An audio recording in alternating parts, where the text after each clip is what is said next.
Hello Geometry, we are back with more area stuff. We are doing the day 3.5 notes, which can be found in Canvas for you to print out, or you can do it on your own paper. We're going to talk about shaded area on the front of this page, and then on the back we're just going to review some area because you have a quiz over area coming up shortly. This one, for number 1, we're finding the area of the shaded area, so in this case the blue area. What we're going to do is, if you notice, we have two circles. We have a big circle and we have a little circle. Essentially, if you were to take this big circle and cut out this white circle, you would end up with the area of what you need. So what we're going to do is we're going to do the area of the big circle. We're going to find the area of the small circle. And then what we're going to do is we're going to subtract them to figure out what's left. For the big circle, you can see that the radius of the big circle is 7. Area of a circle, remember, is radius squared times pi. So we're going to do 7 squared times pi, or 49 pi square meters. For the small circle, you can see the radius of that is 3. So we're going to do 3 squared times pi, or 9 pi square meters. And then we're going to subtract them to see what's left. Once we take out the small circle, we're left with the piece that we need. We get 40 pi square meters. All right, so that's essentially what a lot of this is going to be, is finding the area of two different shapes and subtracting them. For number 2, the two shapes you can see are a square, all right, and a circle. You can tell it's a square because this 12, if you kind of move it over here, is the diameter. All right, and the diameter is going to be 12, which means the radius is 6. We can find the area of this circle. We know that this side is going to be 12. We know all the sides are 12. We're going to find the area of the square. We're going to find the area of the circle. And then we're going to subtract them because then we'll be left with these kind of greenish pieces here. For the area of the square, you do length times width, base times height, 12 times 12. You're going to get 144 square centimeters. The area of the circle, since the diameter is 12, the radius is 6. So it's radius squared times pi, 6 squared times pi, or 36 pi.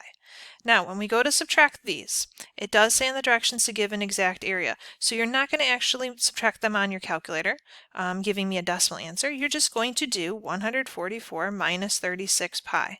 You cannot subtract the 144 and 36 because they both do not have a pi. So it looks like it's unfinished, but that's going to be your answer. It's 144 minus 36 pi square centimeters. For number 3, it's a little more involved. You'll notice we have a rectangle and we have 8 circles.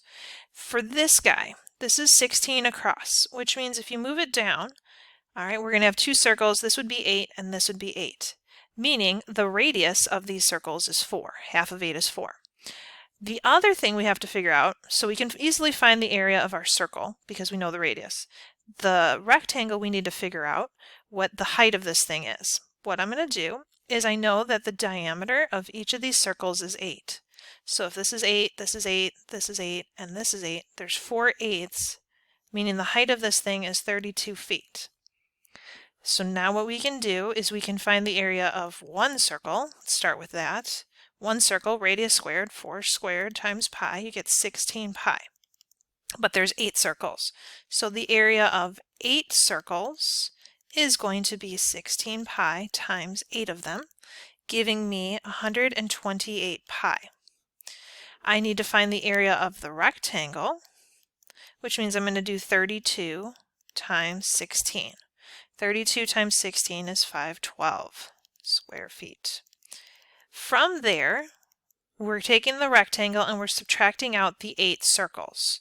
So we're going to take the rectangle, 512, and subtract the 8 circles, 128 pi. We cannot combine those because one has a pi and one doesn't. We don't want decimals, so that's it. It's going to be that with the square feet at the end. Don't forget units. That is important. Okay, let's look at this guy. Number 4, we have a square and we have a triangle. Now, for the square, that's nice and easy. Okay, for the area of the square, we just do 8 times 8. That's 64 square inches. For the area of a triangle, remember you're going to do 1/2 times base times height. Well, the base is 8. The height is going to be this piece. Well, if you notice, this piece and this piece are the same length. So the height of the triangle has to be 8. So we have 1/2 times the base, which is 8, and the height, that's 8. And you get 32 square inches. Now we take the square and subtract the triangle. And this time you can subtract, and you get 32 square inches for your answer. All right, on the back, we have some review. Find the area. This time, we're finding the area of this triangle, the one that's in solid lines. The dashed lines are going to help you, but that's not part of the actual triangle we're finding the area of. For this triangle, this is going to be your base. The 12 has nothing to do with the base of this triangle. The height is going to be this piece here. It's from the top of the triangle down to the base. And remember, it has to be perpendicular. In order to find the height, we're going to use this triangle over here. We're going to do Pythagorean Theorem. H squared plus 12 squared equals 20 squared. And when you solve that, I'm going to skip it a little bit, you get 16. So the height of this triangle is 16. We know the base of the triangle is 24, so the area is 1/2 times the base, 24, times the height of 16, giving you 192 square units. Since there's no units, I'm just putting a U. You can always do that if you need to. All right, so it's a little bit tricky. Don't add the 12 to the 24. This one's a trapezoid. Trapezoid, remember, is 1/2 times the height times base 1 plus base 2. The bases are the parallel sides. So this is one of your bases, and this is your other base. The height is going to be the distance between them. What I'm going to do is draw two heights. If this piece here is 62, that means that this piece here is also 62. The whole thing was 80. 80 minus 62 means we have 18 left, meaning this is 9 and this is 9. We're going to do Pythagorean Theorem for this triangle over here on the left. We're going to do h squared plus 9 squared equals 41 squared. Do the work. You're going to get h equals 40 centimeters. So we know the height. We know the two bases. Plug it in. 1/2 times the height, 40, times base 1 plus base 2, so 80 plus 62. All right, type it in exactly like this on your calculator. You're going to get 2,840 square centimeters for the area. All right, then we get hexagon. We did this in our last notes. It's a regular polygon. So this formula, remember, is 1/2 times apothem times the perimeter. We know this piece here is 14. What I'm going to do is I'm going to find out what each of the central angles are. Remember, you do 360 divided by the number of sides, 6 sides, so 60 degrees is our central angle. But the apothem is going to cut that in half. So we're really going to have 30 degrees here and the apothem. The apothem is also going to cut the 14 in half, creating 7 and 7. All right, if you need to draw this separately off to the side, I'll do that real quick. Over here, you've got 30 degrees, you've got your apothem, and you've got 7. All right, remember your 30, 60, 90. Across from the 30 is A, across from the 60 is A root 3, and across from the 90 is 2A. Across from the 30 is A. So then this piece across from the 60 is A root 3. All right, so this piece is going to be A times root 3. So the apothem is going to be 7 root 3. All right, I don't want the A's to confuse you, so I'm crossing those off. A for apothem. So the apothem is 7 root 3.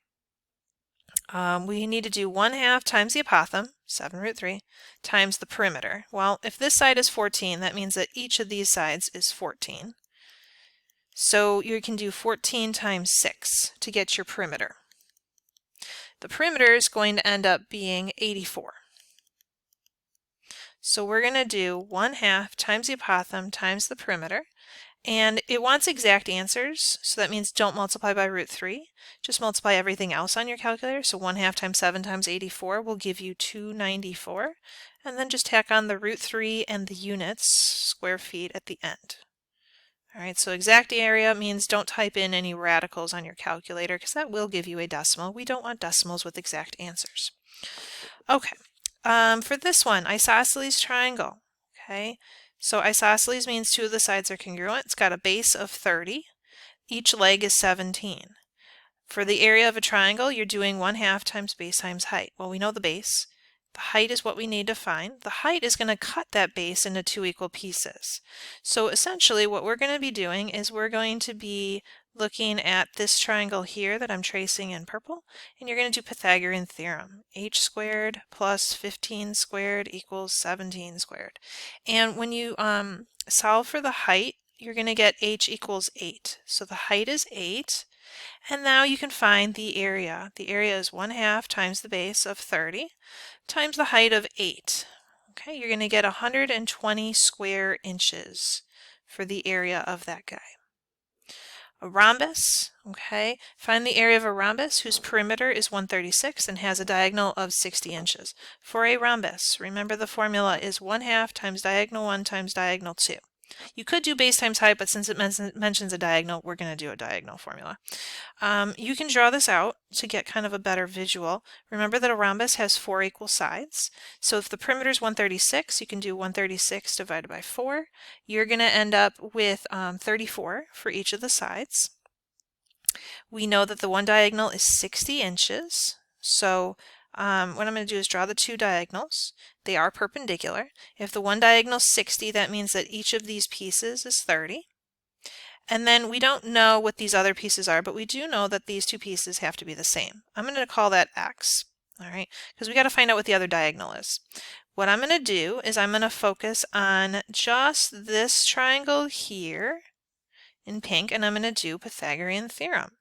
So I'm going to do x squared plus 30 squared equals 34 squared.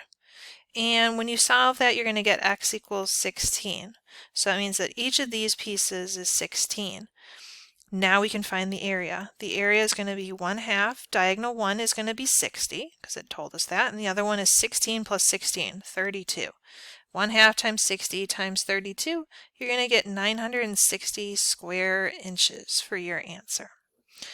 All right, and then a kite is kind of like this one above. We're going to do a lot of Pythagorean theorem. In a kite, the diagonals are perpendicular. The shorter diagonal gets bisected. So once we find this piece, we'll know what this piece is.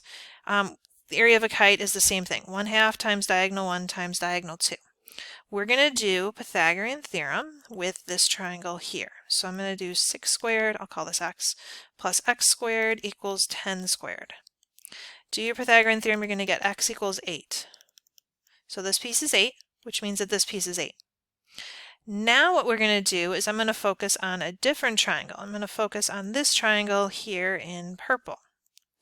All right, I'm going to figure out what this piece is. I'll call it y.